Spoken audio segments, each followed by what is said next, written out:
Boba Fett? Boba Fett? Where?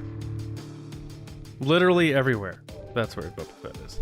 Welcome, everybody. This is the Resistance Broadcast. I'm John. Thank you so much for joining us on this Monday. Happy New Year to you. Our first episode of 2022. That is wild.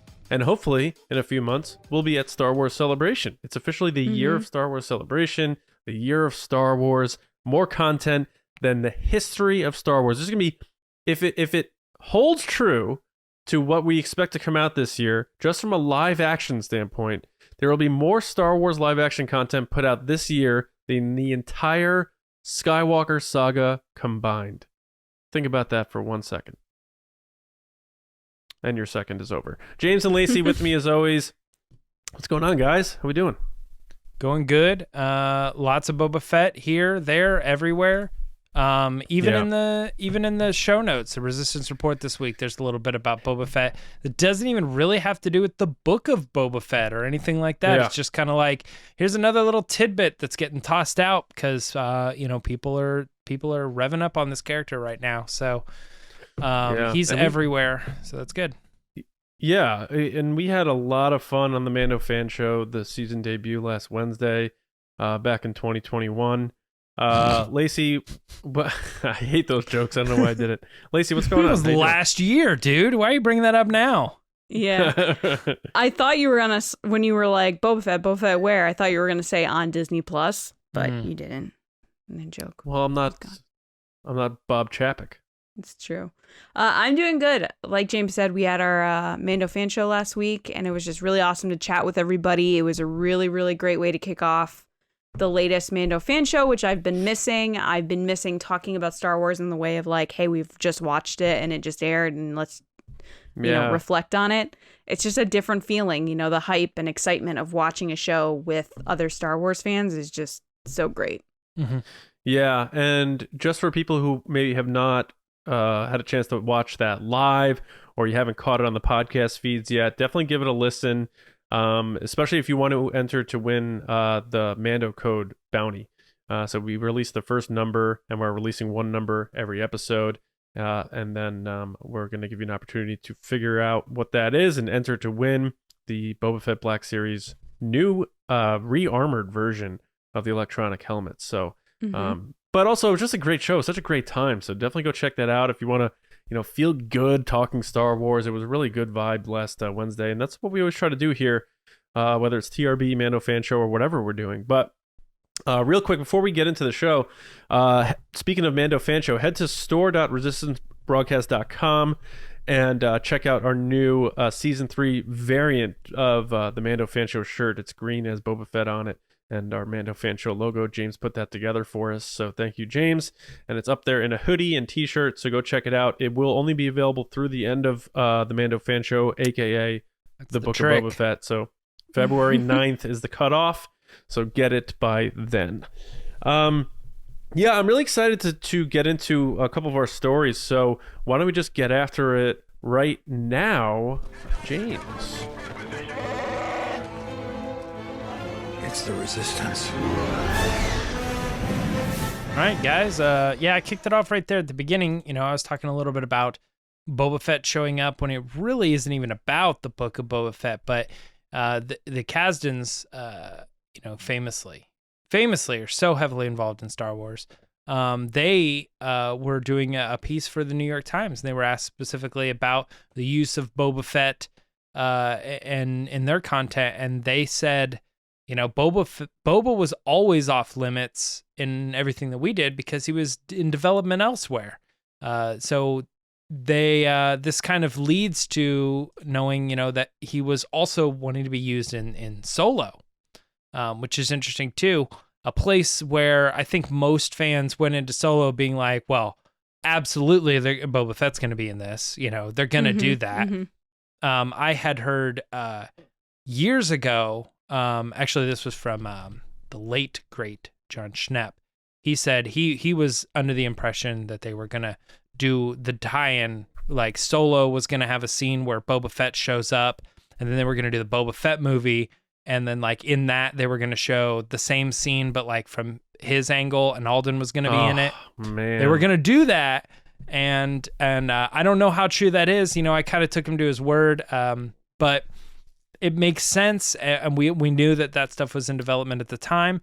But as it turns out, they just kind of were like, we're working on this character elsewhere, and so it doesn't really make sense. So I don't know how we want to start with this one. John, you're our big make Solo 2 happen guy. What were your thoughts when you hear Boba Fett might show up in Solo and they couldn't use him?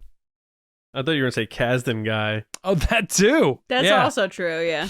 Double points on this one. Yeah, it's a little bit of a bummer, especially because the Boba Fett movie never wound up happening, so they could have done it. But that also means that Boba Fett movie probably would have been around that timeline. So like you're saying, James, though, if Boba Fett was off limits, it's usually only because of, crossover and timelines and continuity issues. Like if they were planning to do Boba Fett in the time that they're doing it now, I don't see why that would have been a big deal to have Boba Fett in Solo at that time in his life. I don't see why that would have mixed things up. So I think that lends credence to what you're saying about John Schnepp had said, that there was maybe going to do some sort of like mix, like crossover thing. And the Boba Fett movie probably was going to originally be in that time frame, and they didn't want to sort of do something and leave themselves restricted on what they could do with Boba Fett if they included him in Solo. So, but it's a bummer because it never wound up happening, so they could have used him in Solo, and it probably would have helped Solo out. It would have been really cool to see Boba Fett in there. But at the same time, I don't know canonically if there's anything in the comics from that era of when Boba Fett started working for Jabba, but it would actually make more sense to do it in a follow-up now. I say now, but when Han and Chewie are going to start working for Jabba, to have them, that's when they meet Boba Fett. And like maybe they take a job and they screw him up, and he gets in trouble with Jabba and he starts disliking them because of that, and that's how that feud starts. That would be really cool. So that's what my hope is in now, that if they do make Solo 2 happen, whether it's a series or whatever, or even if they say, you know what, let's do a one-shot movie, screw it, let's just do it, that Boba Fett would be in there and maybe be one of the primary antagonists. Get the crime syndicates in there, but also get Boba Fett in there. Boba Fett seems to be really turning a lot of people onto him, as opposed to how they felt previously, me included, I think Lacey included. So I think it'd be really cool if they were able to do that. But hearing them, just hearing the Kasdans and John Kasdan here specifically in that New York Times piece, just talking about Solo and, things that they were thinking about, it just means it's still on his mind, and he's still thinking about the what ifs and what could be's, and he's got those treatments there somewhere, and right, there's something, I feel like there's something under the surface bubbling, and I know people sometimes are like, yeah, you guys talk about Solo too much, but don't you just feel like with the comics and the Kira buzz and through those comics, and Lacey's theory from Wednesday about Kira showing up in Book of Boba Fett, and all this Solo stuff seems to be simmering, let alone what fans latched onto because of our t-shirt that we put out and wound up becoming this big thing. I don't know, I just feel like there's all these opportunities for them to do things that would just make a lot of sense. So even though they wanted to include him and they couldn't because he was off limits at the time, now you got to think, because they did Book of Boba Fett, they put him in Mandalorian, now it's just like, let's use Boba Fett. Let's do it. So now maybe if they do make a follow-up, they can bring him in there. And maybe this happening then is, one of those, like, a bad thing turned into a good thing, because now they could use him in a follow-up. So it's a kind of a bummer that we didn't get it, but also at the same time, it's like, now we still can, though, and that makes me hopeful. I mean, it also could have been a Spider-Man 3, like, there were too many villains, like the old Spider-Man that, where they did the Venom and thing, like, oh, we're going to shoehorn Boba Fett in here too. And it's like, it would have taken away from the Solo that we got, but right. I also admit that, fans were freaking out when they saw like an asteroid fly by and they're like, that's Slave One, you know what I mean? Like in a trailer or something. People wanted Boba Fett, and him showing up could have brought people to the box office a little bit more. Lacey, thoughts on Kasdan saying we wanted to use Boba Fett, but Lucasfilm said no?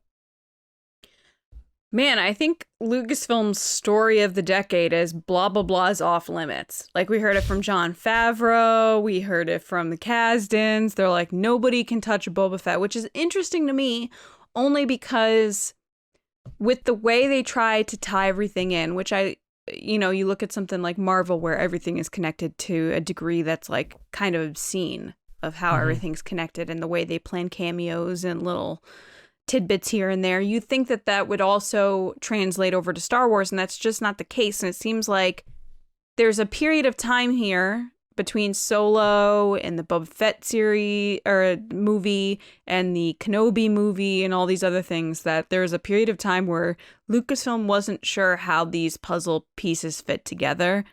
And it kind of kept us from getting certain characters in certain movies.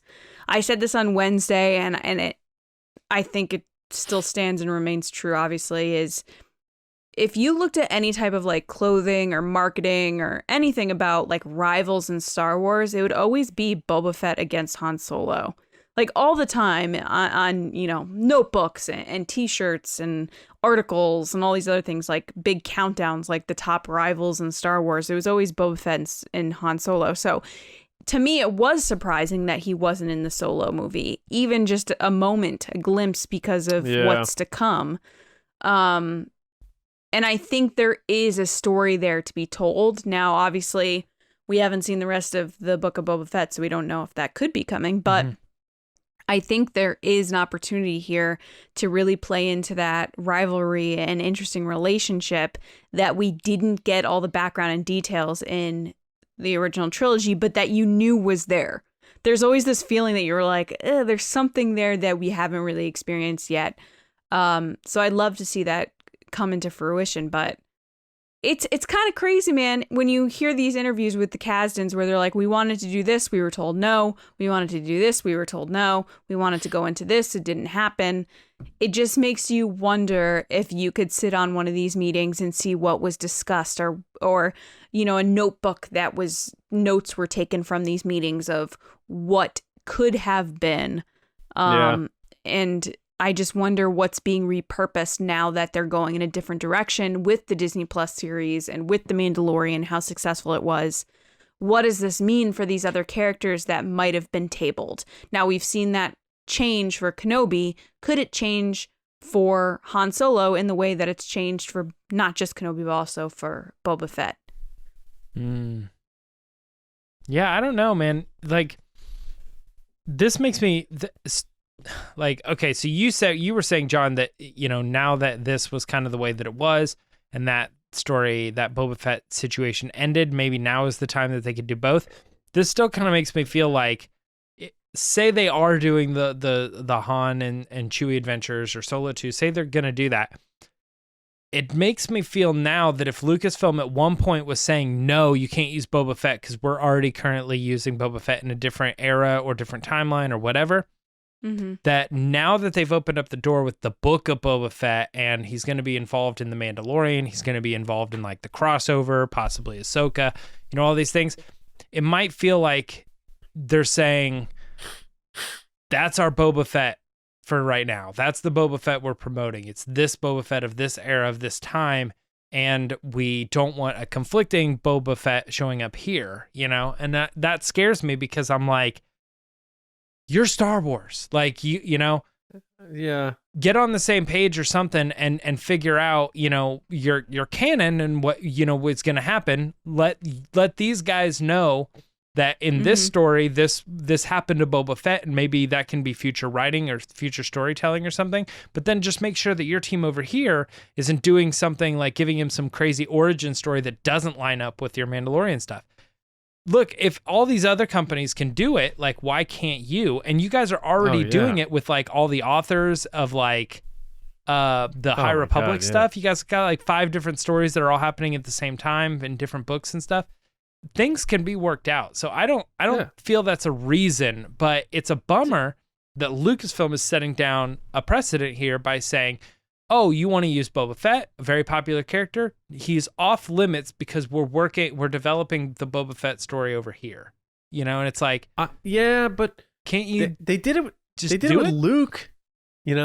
We got sequel trilogy Luke, and a year later we get Return of the Jedi CG Luke in The Mandalorian. I agree. I honestly think it just had to do with that Josh Trank movie, and it was probably going to be young rogue Boba Fett around the time of Solo, and they didn't want to cross paths with the writing and pigeonholing themselves into something. Like I said, if it was always going to be this timeline where it was after Sarlacc and all that, I don't think it would have been an issue. The whole he's off limits thing to me just screams like it's around that time, so we can't do that. But also, again, they told that to Favreau too. That's what I'm saying. It's like they told it to everyone, it seems like. So also, everyone seemingly wants to do Boba Fett stuff. Whether it was Solo timeline or Mandalorian timeline, didn't really matter. That's different, because then you're talking about two different Boba Fett projects, and that's too much Boba Fett. That's different. Whereas having him appear in a Solo series could be like he appears in Empire Strikes Back. He's in it for 5 minutes. He has 4 lines. He does cool stuff.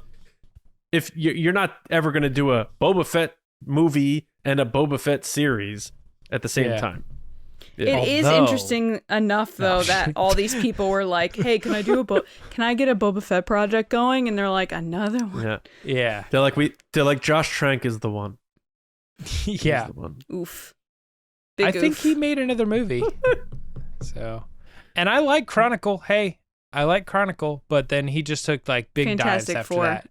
Yeah. So, yeah.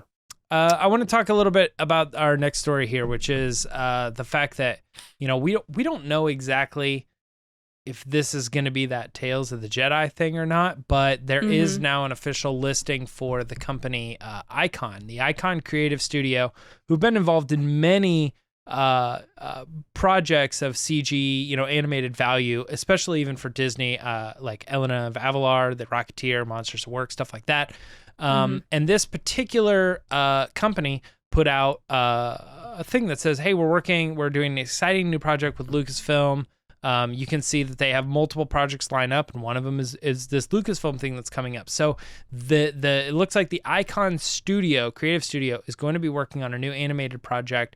And I believe there's even the term like high end that was used. So it's not like a kiddie throwaway thing, kind of like The Rocketeer is, it's going to be a show that is seemingly more like a Resistance, a Clone Wars, a Bad Batch, something along those lines, where they're going to put a lot of energy into it. So it's coming. We don't have a title, obviously, but with the tie-in of that recent Tales of the Jedi thing, seems there might be a handshake going on there. Lacey, what were your thoughts on this new animated project that kind of is seemingly in the works? Well, my first question, as always, is why is this such a secret? That's my first question. My number one with everything. $1 million question. It's like a public secret. Like, hey, we don't want anybody to know, but we're hiring, and we want everyone to know that we're hiring. Like, it's like, what? Yeah. The most Mixed often, vibes. not to interrupt, Lacey, but the most often word used in Lucasfilm is unannounced. Yeah, that's totally true. And I think they do that so that they can... Honestly, I always fall back to this, and I apologize, guys, but it's only from my own experience, is like I always fall back to the panel thing for Celebration where they now say and special guests, because they don't want to give the opportunity of having to cancel someone, like a scheduling conflicts type thing. So now they just put this bucket term of and special guests with the confirmed people, so that if someone doesn't show up, like a Harrison Ford in 2014, 2015 for the Force Awakens panel because he crashed his plane, they can't then say, oh, he's not coming, or you'll be disappointed, because he was never announced to begin with. So I look at something like this where they're like unannounced. You're like, okay, well, clearly you know exactly what this project is. You just don't want to say that if something happens or it doesn't come out, then you're not held accountable for that said project. That being said, I would assume that this is the Tales of the Jedi thing from that Lucasfilm gift. It's just so strange that if they have a logo and they have probably a synopsis of what this project is, why they haven't released that. why not get your fans excited, especially after Disney Plus Day where we got kind of a lot of nothing. This could have been an easy thing to put up there as something that's happening, but I think it falls back on they've had a lot of problems and they've had a lot of stuff get canceled or moved around or reworked so many times. Benioff and Wise, Rian Johnson gets his own trilogy announcement before Last Jedi drops all over again. It's just that we're just seeing the ramifications of all that. They're like, we don't want to announce anything or tell anybody anything. And I think, James, you put it perfectly a couple months ago when we were talking about this in relation to Marvel, where Marvel has had changes in production issues themselves, especially like even with Doctor Strange, they changed directors. But even then you were just like, okay, fine. It seems like with Lucasfilm, it's become this bigger thing because it's a consistent issue. Yep. But yeah, so I think it's definitely Tales of the Jedi. I would assume that's what it is based on, the stuff we discussed with the whole gift box thing from Lucasfilm, where it's on the side with the other animation, Bad Batch and Visions. It just makes sense that that's what this project is. It is interesting that they're just hiring now for that project, but it could be that they're already underway with work and they just need more people on hand. That's the way I kind of took it too, is it seemed like it was a little bit more like they specifically mentioned modeling and texturing, which is like probably long after characters have been developed and the scenes and the wireframes and storylines of all the where they're going, and they're just at the they're hiring those last the CG detail people and stuff. But yeah, so I'm excited to see where this goes, what time period it takes place. I know we've thrown around on here like this would be an easy way to bring back Luke Skywalker with or without Mark Hamill. I think his voice is a little on the older side, even though he's super talented, and I would love that just based on his Forces of Destiny little short that he did. It just sounds a little too old to play a younger Luke Skywalker, but they could use the technology that they used in The Mandalorian to support that. But yeah, so I'm really excited to see what this could be, and I hope we find out sooner rather than later. But I think we're going to say this a lot this year, guys, so get ready for it. You're probably going to hear about this at Celebration if it happens, which I'm assuming it will, but I think we're going to be saying that a lot this year leading up to Celebration, especially after not having anything for 2 years. We're going to hear a lot of, hey, we're going to hear about that then. So hopefully they deliver on that. Mm-hmm. John, Icon Creative Studio, what are your thoughts? Yeah, it's cool because, and this was a thing we found on Reddit, and Grant did a good job of sort of piecing things together, and we did some digging on like the president's LinkedIn page, and like you can really, if you take a few minutes and do some digging, sometimes you could find some pretty cool stuff. And on the president and CEO's LinkedIn page for Icon Creative Studio, like you said, James, under recent high-end CG series, it's Monsters at Work, which is, the very popular series off of Monsters, Inc. on Disney+. Right. The Transformers Nickelodeon CG series, Supernatural for Paramount+, Unannounced Lucasfilm series, right there, CG producer. So, we were wondering, like, well, let's not jump and say this is definitely animated, and then you look at all these other things, because this studio does live action stuff too. They did a whole like snow setting for this live action war film that didn't have any snow. They literally just added all the snow to the ground, the background stuff. They do that sort of stuff too. But the pattern of all these high end CG series fit this whole mold. So it's curious to see what type of series that means. Does that mean it's like a Rebels? I'm not really sure what that means, but it does definitely seem like it's going to be some sort of Disney Plus animated series. That whole Tales of the Jedi thing being that, like Lacey said, it was on that gift box, which means it's one of the more closer things to happening, would make sense, but it could be something else entirely. But either way, I like the fact that they're exploring this type of animation. They're going forward with a new project, and I'm just excited to find out what it is.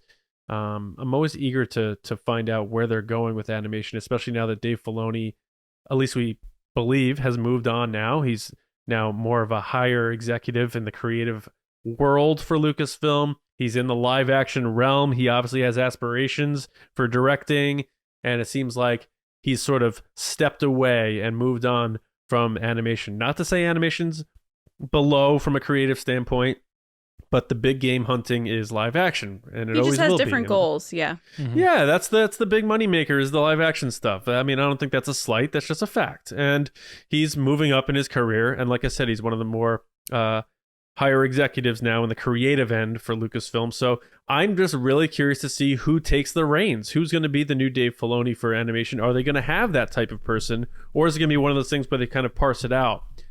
So all the stuff is interesting to me. I like hearing about this technology because I like animation in this way. I think it's very attractive to the eye. It keeps even kids' attention. I've noticed with my kids love like that Pixar look, sometimes more than 2D type. That's why maybe something like Resistance may not have hit as much with the younger audiences. I'm not really sure. That's just speculation. But again, the overarching thing for me is who is overseeing this now? Who's the new animation guru over there at Lucasfilm? Very curious as to who they got and whether it's someone maybe Dave Filoni had as an understudy, the way sort of George Lucas had Dave as his. So it's all very You're curious. It's all Freddie very interesting. Prinze is and doing it? Well, he's got his podcasts to do I'm in just kidding. video gaming, right? So no, but it's all very exciting. I look forward to hopefully finding out some more details on this. And if it is that Tales of the Jedi thing, it sounds like a good title. We just don't know what it is, whether it's Luke Skywalker stuff like we talked about last week, or if it's like Old Republic stuff. Either way, can't wait to find out some more details on this and maybe get back into some good Star Wars animation like Rebels, which is probably my favorite out of the animated stuff. Yeah, so I mean, you guys said everything that I'm thinking. There's not a whole lot more to add to this. The only thing that popped into my head while you guys were saying it that I'm like, hey, I do not know this. This is me. I'm making this up. But like, maybe because we just got Visions. The term Tales of the Jedi to me seems like anthology. It seems like you're gonna get 3 episodes of this, and it's this story, and then 3 episodes of this, kind of going back to that Clone Wars style. And it doesn't even necessarily, I mean, like, it's all canon, but it doesn't like fit in chronologically. It's just Tales of the Jedi, different stories. So maybe the reason they're looking for some outside studios would be because they want to animate them differently. Like they're like, hey, we've got everything that we want for these things, but and we normally would use these studios, but since we're doing like 4 or 5 different tales, we're looking for a little bit of outreach to finish out these last details to give each one of our stories its own independent look. And style That's at a the good end point. of the process here. And so that's why they're looking just for that little bit of outreach. But Tales of the Jedi, as the series is put together, has been long worked on and put together, and they sent out their packages and everything like that. And just now they're looking for those final details as they put on the polish. So I don't know. That's my last little thought. I don't know that doesn't. It probably doesn't make any sense to an animator. They're like, that's not how it works, dude. But on the outside, like looking in, I'm like, I don't know. It seems that makes maybe a little bit of sense why they would put this out there, Right. Yeah. Moving on to the next story here, we just want to give a little highlight to, I guess, Star Wars Newsnet just in general, because we are regularly, like, if you are not keeping up with the comics and the books and other Star Wars media that's happening, Star Wars Newsnet is. So every week, if you want to check in with the site, you don't have to buy the comic. We put screenshots in, we give you the gist, we tell you the story, we tell you the spoilers, everything. We kind of want to take a second to talk here a little bit about a review that we did recently, which is making plans for Crimson Dawn in Marvel's Darth Vader 19. As you guys know, War for the Bounty Hunters has been going on for a long time. They've moved into Crimson Reign, and there's a lot going on there with Kira. And now we're starting to think maybe there's a chance she's tied in with Book of Boba Fett and all sorts of other stuff. So I'm bouncing back at you, John. Thoughts on all this Crimson Dawn stuff happening in the comics and how it's so tied in over there? What are they doing? Are they seeding things? Because they know what's up. So you know how I feel about Vader in the comics. And I'm just like, give me the live action Vader stuff, man. Come on. But I feel like anytime they place Vader in a comic, they want people to pay attention to it. Because more people are going to look at a comic with Darth Vader in it than one that doesn't have him in it. Now, I say that because this is Crimson Dawn. So they put Vader in there to conflict with Kira and her agents. That to me says Lucasfilm Publishing, it's like when a band plays their best hits at the end of the show, and like they want people to talk about that did they play the new album or did they play the old stuff? They played the old stuff. All right, yeah, I want to go see them to play the old stuff. That's Darth Vader in Star Wars. He's the top 10 hit, or the top 1 hit, number 1 hit. So I think that's them saying, Lucasfilm Publishing, look, we like selling our comics and stuff. We want to make sure this one gets some eyeballs on it. Get Vader in the mix with the Crimson Dawn stuff. To me, that's like they're really pushing this Crimson Dawn stuff without a question. So that was the first thing that came to my mind. Anytime you see Vader in a comic, they want eyeballs on it more so than not, especially if it's not just his story. Him, fawning over Padme's death, or like conflicting with the Emperor, or looking for Luke Skywalker or whatever. This is sort of like it's not just his story. It's Darth Vader comic, but they're blending in all these other more modern new Star Wars stories into his world. And I think it's more, even though it's a Darth Vader comic, it's more to help lift the new stuff up and use him as the vehicle for that. So that's how I kind of see this. I haven't read the comic, but like you said, James, you put it perfectly. The reviews by, led by Kyle, who's because we've had some people who used to do reviews who aren't around anymore. Kyle's been doing a lot of heavy lifting, and we have a lot of others on the team doing reviews as well. And it's not to, and this has to be said, this isn't to snipe, don't buy the comic because you'll get it here. Because we're not showing, we don't show every frame, every cell, every page. This is for people who can't afford these comics, or just aren't going to buy them anyway, and you want to get the story. That's basically who that's for, and that's me. I'm never going to buy these comics, but I like to keep up with the canon, and they say that these things are just as important in terms of canon. So fans of Star Wars, it's important for them to know the story just as much as it is to buy the comics. So that's my takeaway on it. Not too much, but the Crimson Dawn, it just keeps popping up. So something bigger is coming. And it might be sooner than later, but it gets me excited because that's always a little tied to Solo, and I'm very eager to find out how this all came to be and how Kira got to this point, which hopefully is something they tell between her and Han in future live action stuff. So then, Lacey, what are your thoughts on Darth Vader and when he appears in comics? I mean, this is his run, so it's more kind of like Crimson Dawn is kind of popping into his thing. Do you think that means something? Or are you bought in on what John is saying when Lucasfilm says, the comics matter? I mean, is this, like I said, seeding something for later? I think that they keep making Darth Vader comics because they sell. Because Darth Vader is one of those characters that as soon as you see him, you know exactly who he is, if you like Star Wars or not, and you want to know what's going on. And I think that fans that purchase comics for Star Wars and read the comics are definitely probably more on the original trilogy, older fan side. And I would assume that they're bigger Darth Vader fans than probably the newer characters or sequel trilogy characters. So to go back to, if you were to sit in a meeting with Marvel or some type of publisher and be like, what character should we focus on? It's kind of like Timothy Zahn with Thrawn. It's like, why don't we keep making Thrawn books if people like Thrawn books? So why don't we keep making Darth Vader comics if those are the ones that sell? I would love to see, obviously we're going to get more Vader in the Kenobi series. John brought this up a while ago of doing a Vader series. I think that there's still more that you can do with Darth Vader if you're looking to get attention with that character and paint him as the evil guy that he is, because that's something that I think people don't realize happened when Disney took over Lucasfilm early on, is that they wanted to take the joke out of some of these characters, including Darth Vader. So you won't see Darth Vader painted as a joke on anything anymore. Or, Star Wars weekends when he was running around dancing and stuff, you won't see that anymore. Because they want him to be seen as the biggest villain of all time. Which good for them, because they should. Yeah, and I think that doing Have you seen the gif of Boba Fett like doing the dance thing and stuff? Yep. It's like you can't go to Disney World and see that anymore.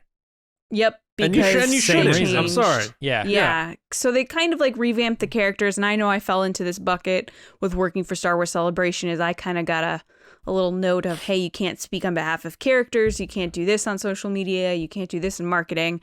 They have a very particular way that they want certain characters seen, and Darth Vader is definitely one of those characters that they want him seen as the bad guy. And they might go into like the emotional stuff in the comics of who he was when he was Anakin, but overall they want him to be the Rogue One running down the hallway killing people guy. So I would love to see more of him outside of the comics. Like, why just keep that character to the comics when there's so much more to be told with that character? So yeah, I guess we'll see, but I can see it branching from the Kenobi series of being more than just, hey, let's rehash his and Kenobi's relationship, because he did a lot of stuff during the time that he was Darth Vader. Mm-hmm.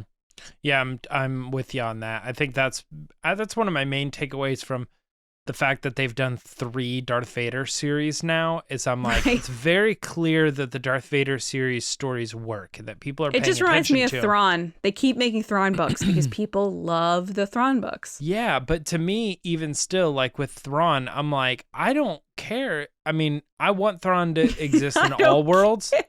No, I don't care that he exists in the written world. Like, that's fine. No, I know. With me. It's just funny that you said it. You were like, I'm just like, I don't care. Yeah. And you can quote him. Yeah. No, but with a character like Darth Vader, though, I'm constantly, every time I'm reading the comics, I'm like, man, this would have been awesome in live action.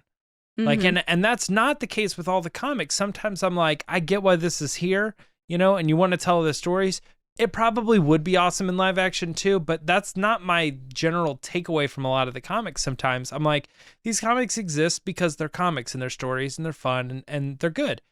But Darth Vader is one of the characters that when he's regularly doing stuff in the comics, I'm always like, oh, I don't know, man. Like, why are they telling this story of Darth Vader now in a comic, you know, when they could just be doing the live action version of it?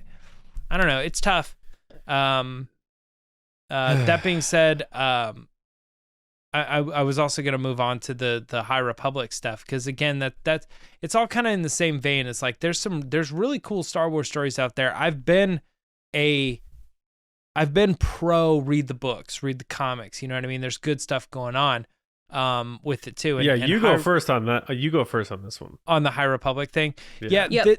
The interesting thing about this next thing and what the story is the Fallen Star is right around the corner. It's coming out in January and like January 4th. So it's Is this still phase 1, by the way? No, we're in phase 2. So this Fallen Star is phase 2. Yeah, even the last bit has been in phase 2. Okay. Oh, I thought they were just finishing phase 1. Maybe I'm wrong. I don't know. I'm speaking from like, I'm not sure. I just know there were phases. Uh-huh. I didn't. Anyway, go ahead. Yeah, it would be. Yeah, maybe I should look in to see exactly where the Fed, because I've been following the story, but like, you know how it goes. Like maybe I'm not really sure of like what they consider to be Marvel Phase 3 or what. You know what I mean? Was that right? Far From Home or Endgame? I don't know. Right.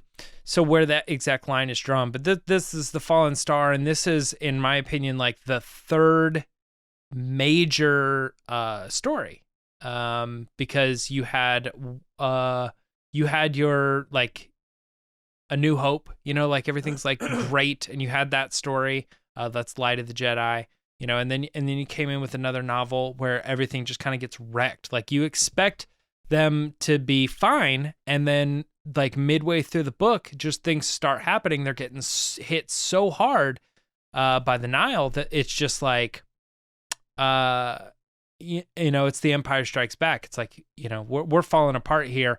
And it looks like, based on the cover, which, you know, I saw some people were saying spoiler or what, it's the cover of the book, you know, so yeah, it looks like the Starlight Beacon is going to be destroyed, and it's coming down, it's crashing and everything. So it's very clear that the Jedi are now like even more so losing. And I don't want to call this the Return of the Jedi, but to me, this is like the third big step. That's kind of why it gets confusing with the phases, because like we're not in phase 3 yet. Well, they're like losing. So I don't know where where those lines are drawn. But the Fallen Star, especially in this particular excerpt, is just a character being like, I didn't think it could get any worse. And it was like, you know, she's running around, she's saying for the first time she was legitimately scared more than it does. Yeah. She's legitimately scared more so than she's ever been, even for her own life, you know. And it's like, just so many bad things are happening. So if you're paying attention, like I think these are great stories, so we should be checking them out. But I don't know. Any thoughts from you guys on the Excerpt and the High Republic and anything like that? My only quick thing is that it's funny how they're like the High Republic is a time of peace, and this is how they pitched it. It's a time of peace, and the Jedi are great, and everything's going great, and that's the time of the High Republic. And then like, we're just kidding. Everyone's dying. It's gonna be horrible. The High Republic isn't interesting because it feels a lot like it's like Star Wars in reverse. Like, oh, the Empire was thriving and we created the Death Star and everything was going on, and then these rebels came in and they're just destroying it, and it's our beacon of hope. It's our answer, our prayer of everything. You know what I mean? So it's like it's the reverse of that, where like the Jedi are all happy and everything's good and everything's going well, but these people who just generally just disagree, like, fundamentally, to quote Mark Hamill, I fundamentally disagree. They want to see that burn. They just want to take it down, and the Jedi just are getting hit from the side, and they don't understand who would ever want to take down the Starlight Beacon. It's this galactic hope centerpiece, Yeah. But they're having to experience it and see and we're gonna see how that changes. That changes the Jedi to be the Jedi that we see in Phantom Menace and the Acolyte. Cool. We're gonna get that too. Who knows? Where that's gonna go. But Phantom Menace, I think, being the main one. And anyone who listens to the podcast know that I have a hard time reading Star Wars. It just doesn't work for me. I have a hard time absorbing. You should have just ended it reading. Period. No, well, it's not necessarily true, but it just doesn't stick, and I always see Star Wars as a visual thing, and it always has been for me. But I'm happy, everyone loves Claudia Gray, who reads Star Wars books, so I think people are pretty jazzed about it. And she seems to be having fun with the idea of killing Jedi, so I like that little twist to the dark side for her. So I think it should be cool for a lot of people. I look forward to sort of getting caught up on the cliff notes of it and seeing, like you said, where it takes the trajectory of the Jedi, which is something that does interest me. So cool. Mm-hmm. Lacey, any thoughts, or do we want to wrap it up? Well, I'm not someone that's been keeping up with it, like reading everything, but I've been trying to keep up with like little bits and pieces of who's who and how the canon works and stuff like that.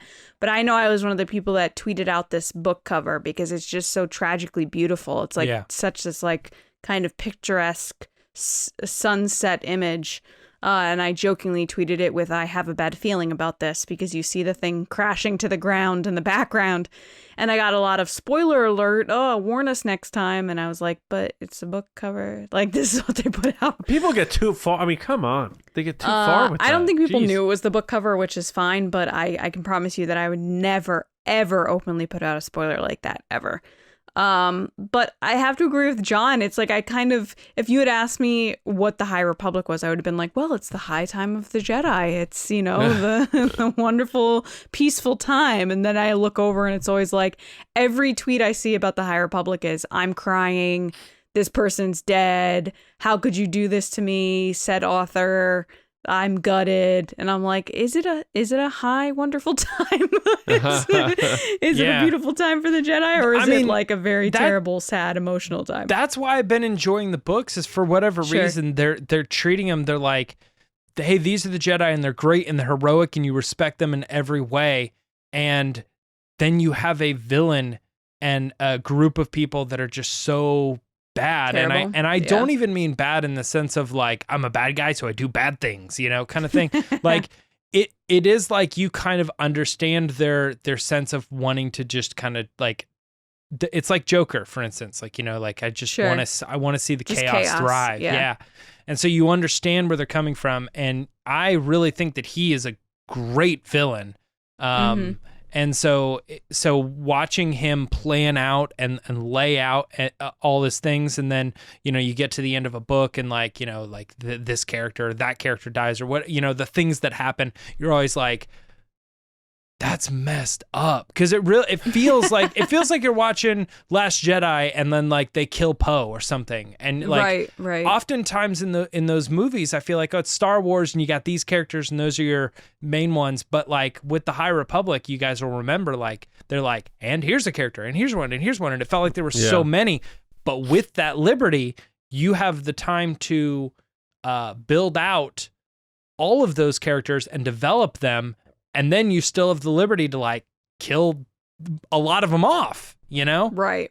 It's kind of Game of Thrones in that aspect. Like I never watched it, but that was the aspect that I get is you learn to like a lot of characters, and with a lot of characters meant you had the liberties to kill off a good amount of them and still have main characters. Did they kill the Jedi Wookiee yet? I can't say. Spoiler alert, John. Isn't this stuff already kidding. out? What do we? No, what are I'm we just doing? saying.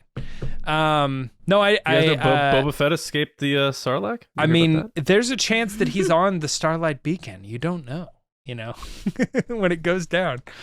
I'm just messing. John's playing around. All right, but that's that's the High Republic. Fallen Star is right around the corner, if not like coming out like tomorrow, basically. So check that out, and that's gonna wrap up Resistance Report this week. Lacey, we got segment 2. What are we doing? All right, guys, it's time for the Patreon pod race.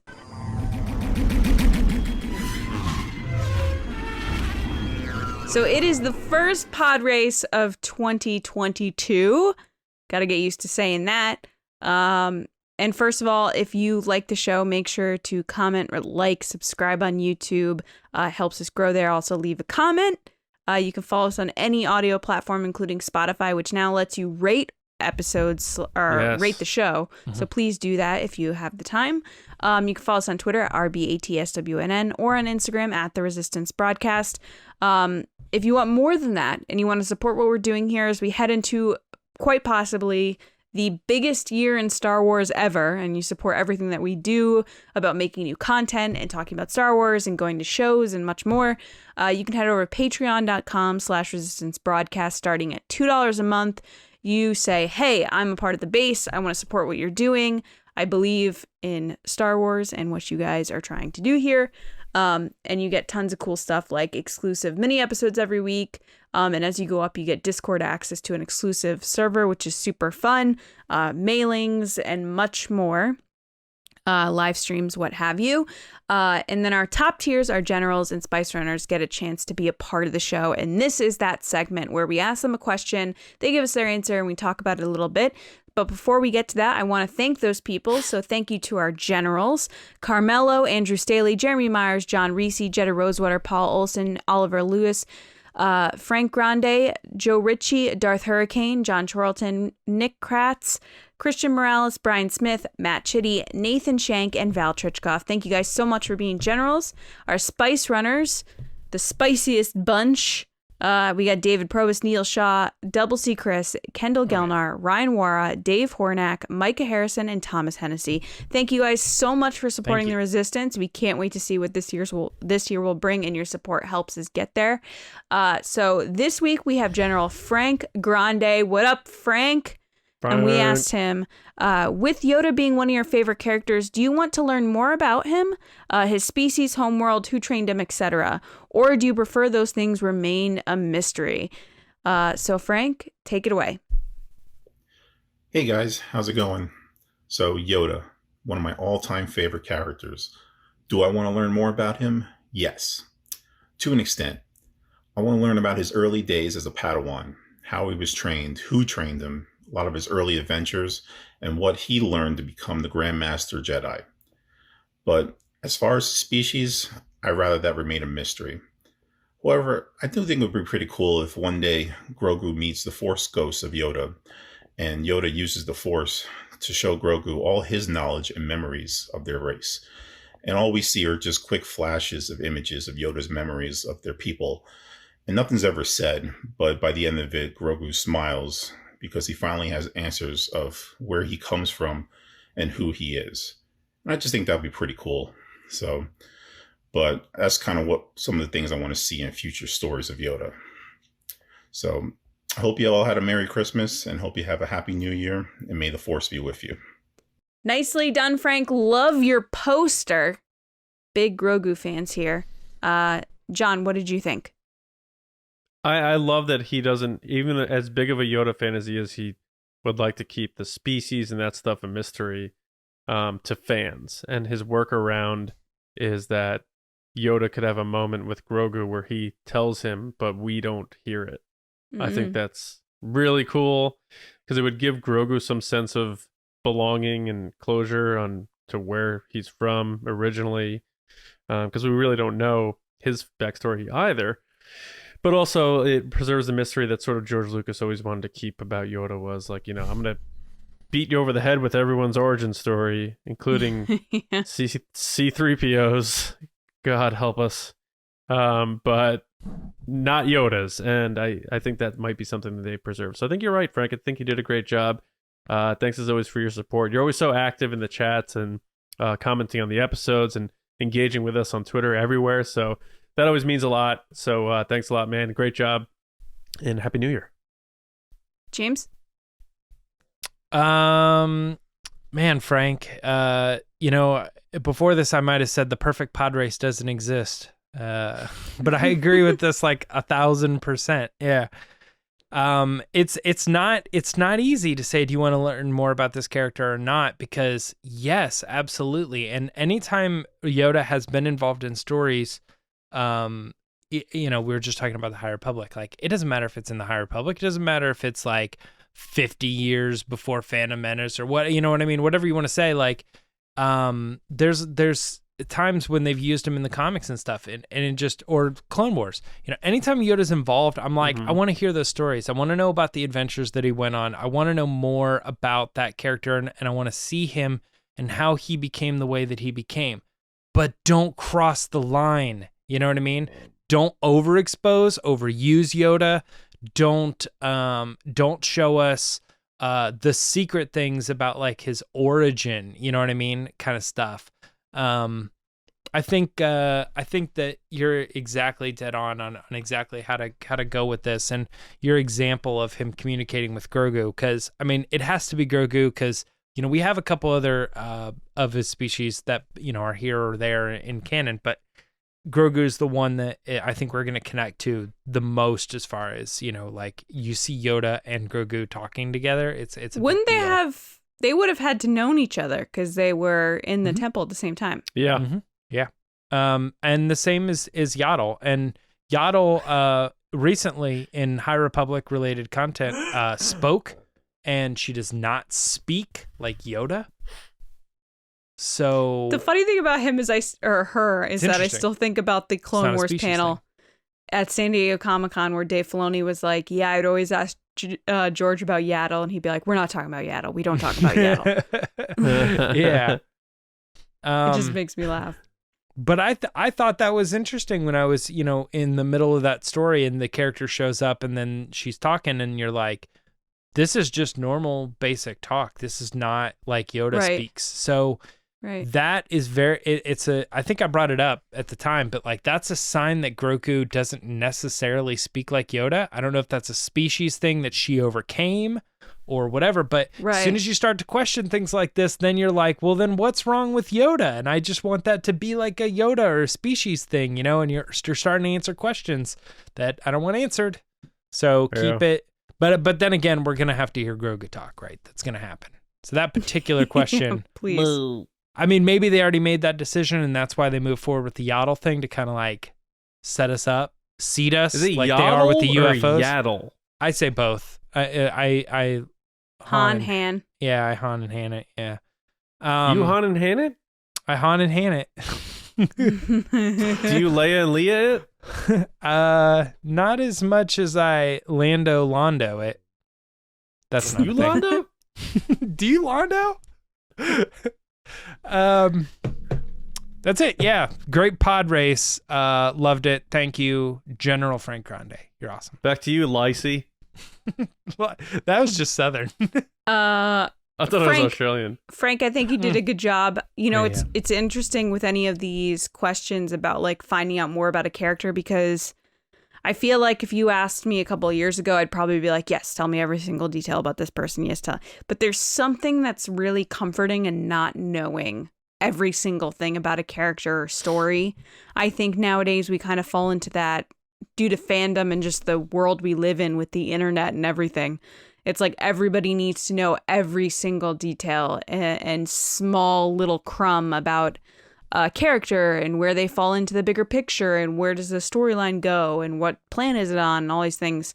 And I think like Yoda is one of those characters that I've kind of taken comfort in knowing that we don't know things about him. We don't know where he's from. We don't know why he talks the way he talks. It just is. So when we got these Book of Boba Fett promotional things like the Boba Fett Legacy piece that's on Disney Plus, every single person that came on screen was talking about how mysterious Boba Fett was, and that's what made him so cool, and that we didn't know everything about him, and we didn't know his backstory and what he looked like and all this stuff. And I kind of feel like we need a little bit more of that from time to time, of not knowing everything and being okay with it. I feel like we fall into this like, oh, we need to know every single character and where they came from, and I need an origin story of this, and I need this and that, and it's like, okay, well, why can't we just leave it as, hey, this character played a role in this story and we don't need to know every single thing about them? That being said about Yoda, him being younger and training, sure, that would be cool. I agree with you. I don't think we need to know where he's from, and I think that would be a really cool moment between him and Grogu. Like I said earlier, they had to have known each other if they were there when the Jedi Temple fell. He had to have, at least learned from Yoda once or trained with Yoda in the temple. So I'm interested to see how that plays out in The Mandalorian and in future kind of Grogu stories of how he related to everybody in that Clone Wars, Attack of the Clones, Revenge of the Sith time period, and where he goes from there. Because we got like little bits from Ahsoka, and that was honestly one of my favorite moments from this season, if not the series, of finding out that like there is this darker past for this little adorable cute baby. So we'll see what comes of that. So thank you so much for your support. Really appreciate it. Thanks for kicking off the new year with a great answer, and we're gonna head back to John. All right. Yeah, we just have a couple minutes here. I just want to remind everybody about our sort of adjusted schedule while there's a live, not live, but live action Star Wars series going on. So obviously the TRB episode, you're getting this on Monday. That is not changing. We may sort of mix these episodes up a bit and sprinkle in Will of the Force, One with the Force, stuff like that. During these runs where there's a Star Wars series going on, to which we will be doing live streams for. So you're still getting us twice a week. We're making sure that always stays. So Wednesdays through November 9th, you're going to get the Mando Fan Show. 3 of us, it's TRB with a different disguise over it. But and then of course your podcast feed is going to get hit with the Mando Fan Show on Thursdays, as well as the article version on Star Wars News. So it's going to kind of feel the same as well for you. We like familiarity, we like consistency, so we want to make sure we do that for you.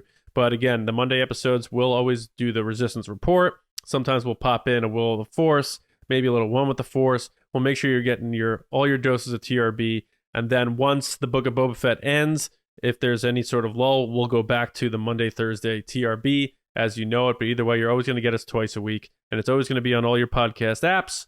As normal, so do not adjust your dials. Just know that Wednesday, 9 o'clock through November 9th, and probably 1 week beyond that, because we do a wrap-up show too, like a sort of what happened this season. So probably February 16th, we'll do, through February 16th, we'll do the Mando Fan Show, and that'll be live Wednesdays, 9 o'clock, for the most part. If we need to adjust it, we'll let you know, but think around that time on Wednesday evenings. Live with us, and we had a great time last week, right? It was such a fun time. So look forward to this Wednesday where Adam Witt is going to join us. You probably know him from either the Schmodown or the Movie Guys. He's an editor, writer, comedian. We had such a blast with him, right? Wasn't that? I remember talking about Kylo Ren with him. Yeah, he's a fun guy. Yeah, and James, he's from your turf, Ohio, and I think maybe even Dayton. Yeah, so that I think should be I think he said he was from Dayton, and I was like, "You live in Dayton?" He's like, "I used to." Let's clarify. I do not anymore. And I was like, "Oh, okay."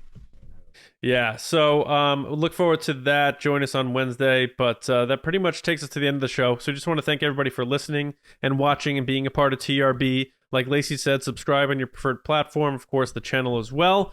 Make sure you like this video if you are watching on YouTube, leave a comment, and share with a friend. Spreading the word is huge. And what Lacey said before about Spotify and the ratings and stuff, we've had a big response from people. So if you found us through Spotify, that's awesome. Throw us a 5-star rating. Share a link with a friend. The word of mouth has really helped us a great deal, so thank you. Make sure you're also going to StarWarsNewsNet.com for all of your Star Wars news, reviews, editorials, information, and more. Store.resistancebroadcast.com for the Mando Fan Show Season 3 shirts. Makes a little to happen. All of our merch. And that's about that. You can find me on Twitter at Johnny Hoey, writing and editing at Star Wars Newsnet, and my movie podcast, Just Like the Movies. Our next movie is going to be the original Austin Powers. So look forward to doing that. James? You can find me on Twitter and Instagram at Myra Trunks, and also on the Mando Fan Show, like we were talking about earlier. Don't forget, Mando Minute is happening every morning of a new episode of the Book of Boba Fett. So if you get up early, if you want to watch it, or you watch it in the afternoon, whatever, once you're done, go check it out and just see our initial reaction. Maybe not all of us. It's usually one of us that jumps on, but it kind of gives you a little bit of a heads up what's going on in the Mando Fan Show later, because we can kind of get a vibe on what's going on, what happened in the episode. Cool. Yeah, absolutely. Those are fun, as early as they are sometimes. But Lacey, how about you? People can find me on Twitter and Instagram at Lacey Gilleran. All right, that is it. We will see everyone Wednesday night live, and if not, Thursday on your podcast feeds with the Mando Fan Show. But until we see you next time, we will see you around, kids.